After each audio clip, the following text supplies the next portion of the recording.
ಎಲೆಕ್ಷನ್ಗೆ ಭಾಗಿಯಾಗ್ತಾರೋ ಇಲ್ಲ ಅನ್ನೋದು ಒಂದು ಪ್ರಶ್ನೆನೂ ಇದೆ. ನೋಡೋಣ ಏನು ಮಾಡ್ತಾರೆ. ಬಟ್ ಅಲ್ಲಿ ಒಬ್ಬ ಯುವಕ, ಅದು ಕಟ್ಟರ್ ವಿರೋಧಿ ಶೇಖ್ ಮುಜಿಬುರ್ ರೆಹಮಾನರ, ಅವ ಏನಪ್ಪ ಅಂತಂದ್ರೆ ಶರೀಫ್ ಉಸ್ಮಾನ್ ಹಾದಿ ಅಂತೇಳಿ. ಶರೀಫ್ ಉಸ್ಮಾನ್ ಹಾದಿ 32 ವರ್ಷ. ಆ ಹುಡುಗ ಯಾರೋ ಗುಂಡು ಹಾಕಿ ಕೊಂದುಬಿಟ್ಟಿದ್ದಾರೆ, ಮುಸುಲ್ದಾರಿಗಳು ಬಂದ. ಅದು ಹಿಂದೂಗಳ ಮಾಡಿದ್ದಾರೆ ಅಂತ ಅವ್ರೊಂದು ಸಂಶಯ. ಅದಕ್ಕಾಗಿ ಅಲ್ಲಿ ಒಬ್ಬ ಹಿಂದೂ ಯುವಕನನ್ನು ದೀಪು ಚಂದ್ರ ಹಾಸನ್ ಅನ್ನುವಂಥ ಹುಡುಗನನ್ನು ಏನು ಮಾಡಿದಾರಪ್ಪ ಅಂದ್ರೆ ಪ್ರತಿಭಟನಾಕಾರರು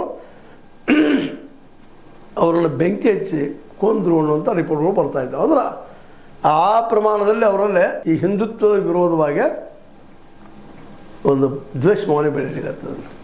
ಇವತ್ತು ನಾವು ಅನ್ಬೋದು ಏನ್ರಿ, ಮತ್ತು ನಮ್ಮ ಜನರು ಕೊಲ್ತಾ ಇದ್ದಾರೆ, ಮತ್ತು ಏನು ಮಾಡೋಕ್ಕೆ ಸಾಧ್ಯ, ನಾವು ಅದನ್ನ ಮಾಡ್ಬೇಕಲ್ರಿ ಅಂತೇಳಿ.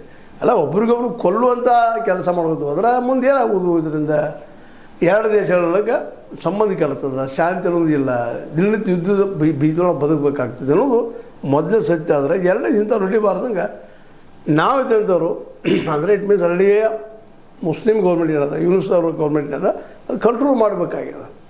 ಕಂಟ್ರೋಲ್ ಮಾಡಿ ಇಂಥ ಘಟನೆ ಆಗ ನೋಡ್ಕೋಬೇಕಾಗಿದೆ. ಯಾಕಂದ್ರೆ ನೆರೆಯ ಭಾರತ ದೊಡ್ಡದ, ಆರ್ಥಿಕವಾಗಿ ಭದ್ರದ ಮತ್ತು ಅನುಕೂಲ ಮಾಡಿಕೊಳ್ಳದ ಸ್ಥಿತಿಯಿಲ್ಲದ. ಇವ್ರ ಜೊತೆಗೆ ವಿರೋಧ ಕಟ್ಟುವುದ್ರಲ್ಲಿ ಏನು ಲಾಭ ಅದ?